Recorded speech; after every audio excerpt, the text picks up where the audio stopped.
Welcome back to my channel. Divorce feels like death. And this is your girl, Real Feelings with Kay. Welcome back to Real Feelings with Kay. And today I want to talk about something that I feel doesn't get talked about enough. Whew, it's going to be hard, but I'm going to get through this. What I want to talk about is divorce, not the legal papers, mm-mm. Not who got what, not the court dates. I'm talking about what happens to your heart. People often celebrate when someone when someone finally gets a divorce or they leave a bad situation. They say things like, "Girl, you should be happy," or "You deserve better." While those things may be true, I'm not saying they're not. They don't erase grief, you know? I was married for 10 years. 10 years. A decade out of my life. My marriage was abusive, and walking away was one of the hardest decisions I ever had to make. Mm. People sometimes assume that if a relationship was unhealthy, the ending should be easy. But that's not how the heart works. The truth is, even when leaving is the right decision, you're still saying goodbye to a life you once believed in. Trying to hold it together. You're grieving the dreams that you had. You're grieving the family you imagined.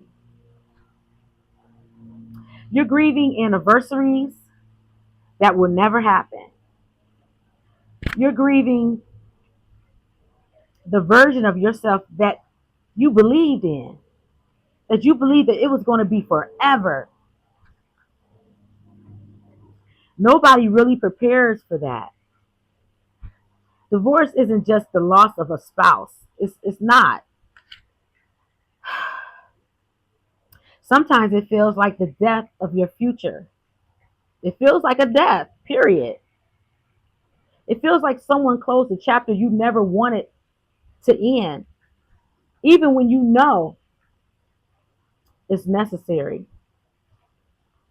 And here's something I wish more people understood. I wish more people understood this. You can love someone and still know that there's no healthy that they're not healthy for you. There you go. They're not healthy for you. I'm sorry. I'm nervous about talking about divorce myself. You can miss someone and still know you can never go back. Those two feelings can exist at the exact same time, believe it or not. Healing isn't a black and white situation. It's messy. One day you feel strong. The next day, a song come on the radio, and all of a sudden you sobbing and crying, and I'm sitting in, you're sitting in your car, and you're just reminiscing on the relationship, the relationship or the marriage you had.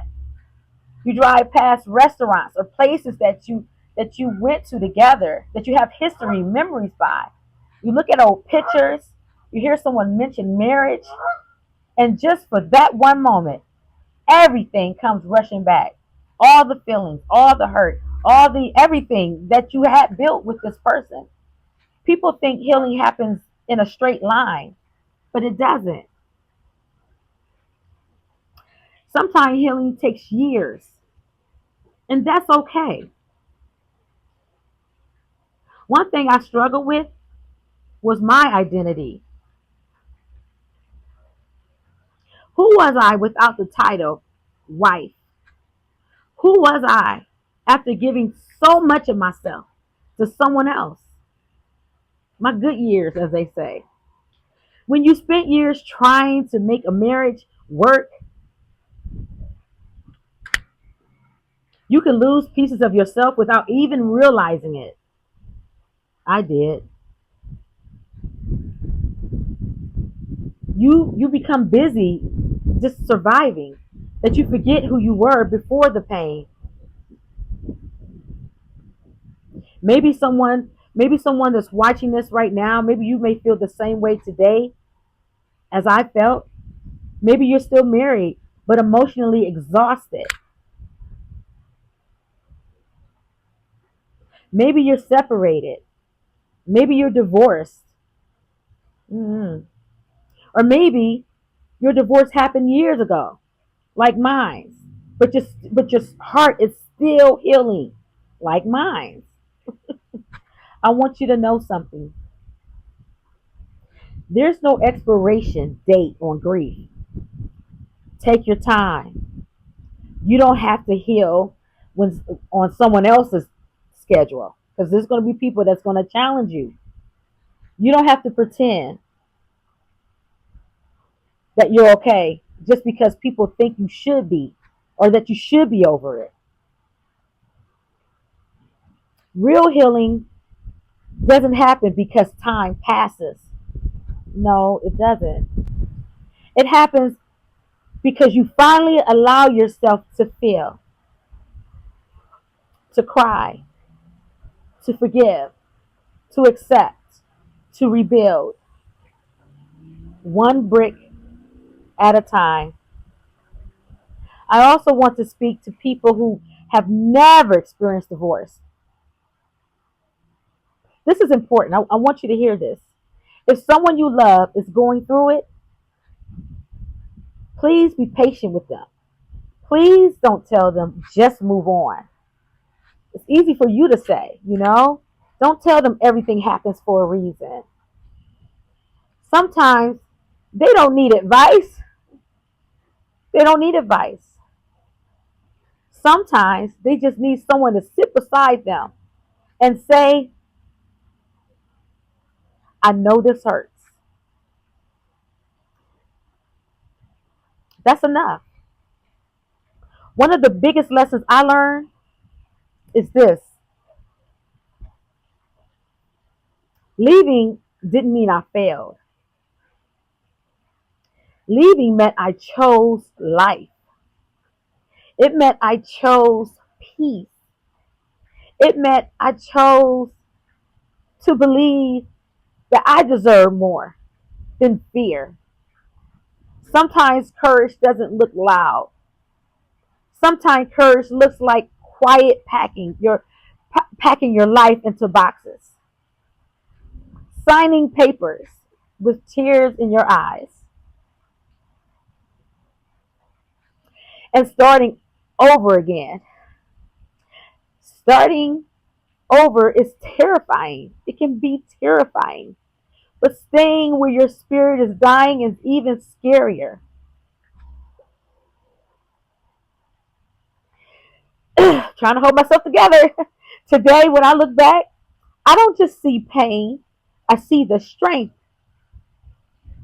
I see the woman who survived. I see the woman who kept going. I see someone who learned that healing is about becoming the person you were before. It's about becoming someone stronger because of what you've lived through.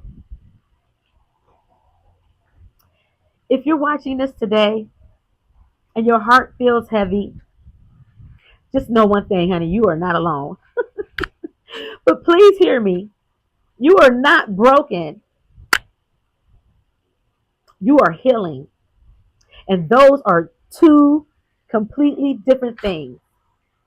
And healing deserves grace. Give yourself grace. Maybe this isn't the end of your story.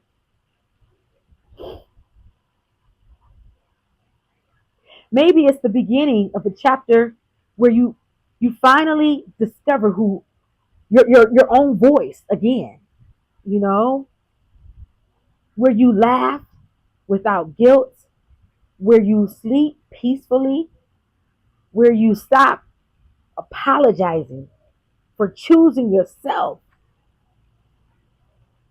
You know, it's not easy. Life after divorce still can be beautiful. Different, but beautiful. Thank you for allowing me to share a piece of my heart today. And if this conversation, if it spoke to you, I love to hear your comments. I love to hear your peace, your joy after a divorce. If you ever had to let go of someone you love, what helped you to begin healing? I want to know in the comments. Let's create a space where people don't have to pretend. Okay? Because here on Real Feelings with Kay, we talk about real life, real pain, real healing, and real hope. So until next time, take care of yourself, take care of your heart, and take care of, and look out for children and elderly people, and keep a safe space in your heart. Bye for now.